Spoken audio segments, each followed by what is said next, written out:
Good morning, students. Today we will study poem Wrinkles from your English book.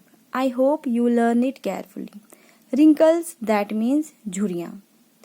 ये poem Dogri भाषा में लिखी हुई है. शिवनाथ ने इसे इंग्लिश भाषा में ट्रांसलेट किया है. तो अभी हम इस पोएम को पढ़ेंगे. इस पोएम में पोइट कहता है कि किस प्रकार से एक माँ अपने बच्चे से प्यार करती है, उसकी देखरेख करती है और उसके प्रति अपना सब कुछ सैक्रिफाइस करती है. इस पोएम में पोइट अपनी माँ के रिंकल्स को काउंट करता है और कहता है कि किस प्रकार से माँ के चेहरे पे रिंकल्स आती हैं, वो उन रिंकल्स को गिनना चाहता है. तो अभी मैं इस पोएम को पढ़ती हूँ, आप ध्यान से सुनेंगे. My mother making bold today, I begin to count wrinkles on your face. मेरी माँ, मेकिंग बोल्ड यहाँ पे एक फ्रेज है जिसका मतलब होता है बिकमिंग करेज, साहसी बनो. तो पोइट कहता है कि मेरी माँ आज साहसी बनो, मैं तुम्हारे चेहरे की झुर्रियों को गिनना शुरू करता हूँ.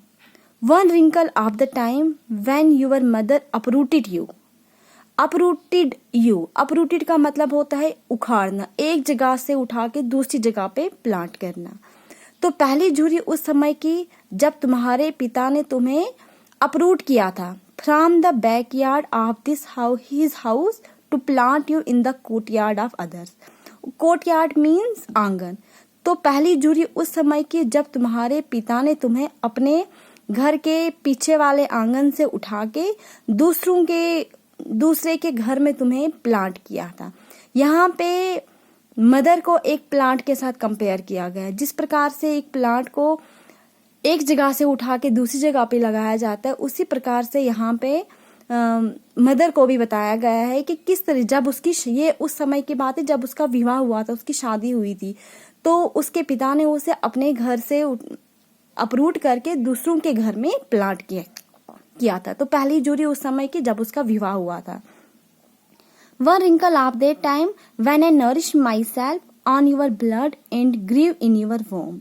तो दूसरी झुर्री उस समय की है जब मैं तुम्हारे गर्भ में पल रहा था, तुम अपने ब्लड से मेरा पालन पोषण कर रही थी. तो दूसरी झुर्री उस समय की है जब मैं तुम्हारे गर्भ में था, मीन जब वो गर्भवती अवस्था में थी. तो दूसरी झुर्री उस समय की है. Another wrinkle when I sucked from your breast the comeliness of your face. Comeliness means attraction. दूसरी झुर्री उस समय की जब मैं तुम्हारा दूध पीता था और जिससे तुम्हारे फेस के अट्रैक्शन कम होती थी. Still another wrinkle when a girl took me away from you. तो अभी दूसरी झुर्री उस समय की जब एक लड़की ने मुझे तुमसे अलग किया, मीन जब मेरा विवाह हुआ और उस लड़की जिससे मेरा विवाह हुआ उसने मुझे तुमसे अलग कर दिया. Mother, my mother taking courage in my hands today, I am seeking under the skin of your wrinkles a girl. माँ, मेरी माँ साहसी बनो. माँ, मेरी माँ आज मेरे हाथों में साहस दे दो, मुझे हिम्मत दे दो, ताकि मैं तुम्हारे इन रिंकल्स के पीछे छुपी लड़की को ढूंढ रहा हूँ. जो तुम्हारे रिंकल्स के पीछे छुपी लड़की, मैं उसे ढूंढ रहा हूँ. मैं फिर से वो लड़की ढूंढना चाहता हूँ जो तुम पहले थी. मतलब वो अब अपनी माँ को उस पहली स्टेज में जब वो लड़की थी उस स्टेज में लाना चाहता है. Who was pressed, जिसे दबाया गया था. Who celebrated Rade festival. Rade festival होता है, ये एक नवरात्रि का त्योहार होता है. तो जो राडे फेस्टिवल सेलिब्रेट करती थी विद फननेस, बड़े आनंद के साथ. Who went to the Tawi to immerse Rade seedlings, और उन राडे सीडलिंग्स को तवी में इमर्स करने जाती थी. And back during the Navratras who played hopscotch in the game of pebbles. और नवरात्रि के दिनों में तवी नहाती थी और हॉप्सकॉच खेलती थी. हॉप्सकॉच मीन्स हम अपनी मदर टंग में उसको लुट्टा कहते हैं, वो खेलती थी और गिटियां खेलती थी.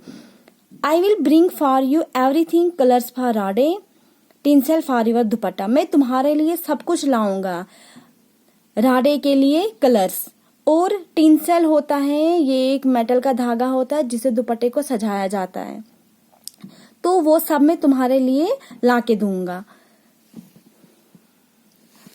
Colourful pebbles from across the Tawi become that girl mother just for a day. Tawi नदी से मैं वो कलरफुल पेबल्स भी तुम्हारे लिए लाऊंगा, बस माँ सिर्फ एक दिन के लिए तुम वो लड़की बन जाओ।